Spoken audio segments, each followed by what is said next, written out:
দেখুন আমার দেশি মোরগ জবাই করে পরিষ্কার করে নিয়েছি, ভালো করে মানে ধুয়েও নিয়েছি। এবার এটাকে আমি কেটে নেব।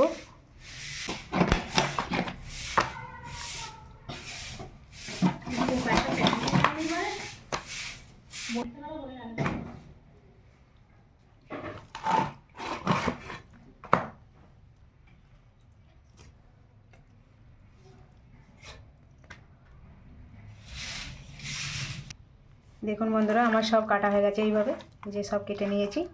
এবার এগুলো আমি ধুয়ে ভালো করে পরিষ্কার করে ধুয়ে নেব। এবার আমি কড়াই বসিয়ে দিয়েছি, আমার কড়াই গরম হয়ে গেছে। এবার দিয়ে দেবো তেল।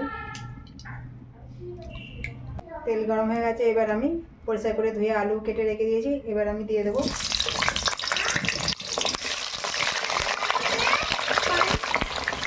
পরিমাণ মতো হলুদ গুঁড়ো দিয়ে দেবো, লবণ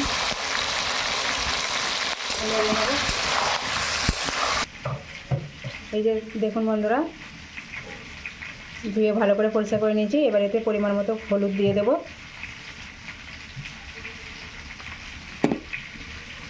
এবার দিয়ে দেবো পরিমাণ মতো লবণ। এবার দিয়ে দেবো সরিষার তেল, দিয়ে এটা ভালো করে মেখে নেব। আমার মাখানো হয়ে গেছে, এবার এটাকে আমি 20 মিনিট ঢাকা দিয়ে রেখে দেবো। আমার আলুগুলো ভাজা হয়ে গেছে, এবার তুলে নেব। ওই তেলেতেই আমি এবার দিয়ে দেবো তেজপাতা। এবার আমি দিয়ে দেবো পেঁয়াজ,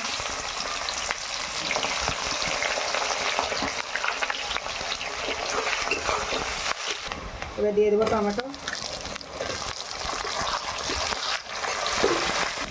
দেখুন বন্ধুরা আমি এখানে কী কী মশলা নিয়েছি, এগুলো আমি কিন্তু সব সিলে বেটে নিয়েছি। তো ব্যস্ততার জন্য আমি আপনাদেরকে দেখাতে পারিনি, তো দেখিয়ে দিচ্ছি। এটা হচ্ছে ধনে বাটা, এটা জিরে বাটা, এখানে হচ্ছে মানে শুকনো লঙ্কা আর কাঁচা লঙ্কা এটা বাটা, আর এটা রসুন বাটা, এটা আদা বাটা। এই বাটাগুলো আদা বাটা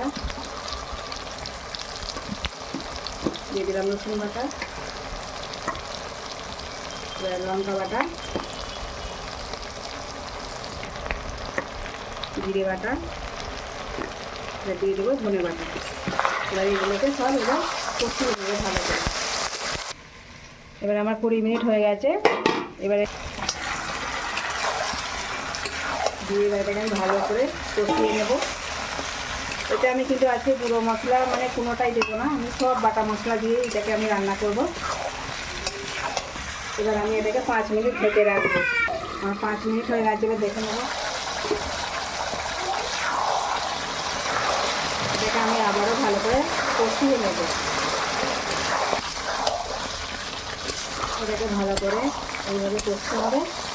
আর আরেকটা কথা বন্ধুরা, তো দেশি মোরগ মানে সিদ্ধ হতে একটু টাইম লাগে, সেজন্য এটাকে একটু কষতে হবে ভালো করে।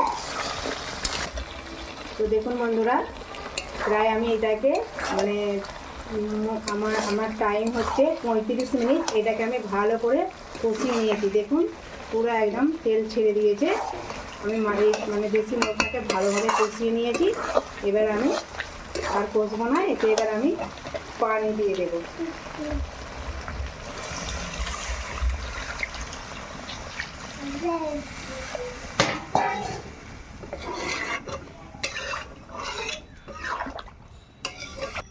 এবার ভেজে রাখা আলুগুলো এর উপরে আমি দিয়ে দেব। এবার দিয়ে দেব ধনিয়া পাতা কুচি, দিয়ে ভালো করে এবার দিয়ে দেব লবণ পরিমাণ মতো। আমি কষার সময় লবণ দিয়েছিলাম, আবারও একবার দিয়ে দেব। দিয়ে এবার আমি এটাকে ভালো করে 10 মিনিট আমি ঢাকা দিয়ে দেব। আমার 10 মিনিট হয়ে গেছে। দেখুন বন্ধুরা আলুগুলো আমার সিদ্ধ হয়ে গেছে। এই যে দেখুন, এই যে এবার নামিয়ে নেব। দেখুন বন্ধুরা আমার এইভাবে আপনারা বাড়িতে বানাবেন দেশি মোরগ রান্না। আর আমার রান্নার রেসিপি আপনাদের কেমন লাগলো অবশ্যই লাইক কমেন্ট শেয়ার করবেন। আমার চ্যানেলটিকে সাবস্ক্রাইব করবেন, পাশে থাকা বেল আইকনটিতে ক্লিক করবেন। আপনারা সুস্থ থাকবেন, ভালো থাকবেন। আল্লাহ হাফেজ।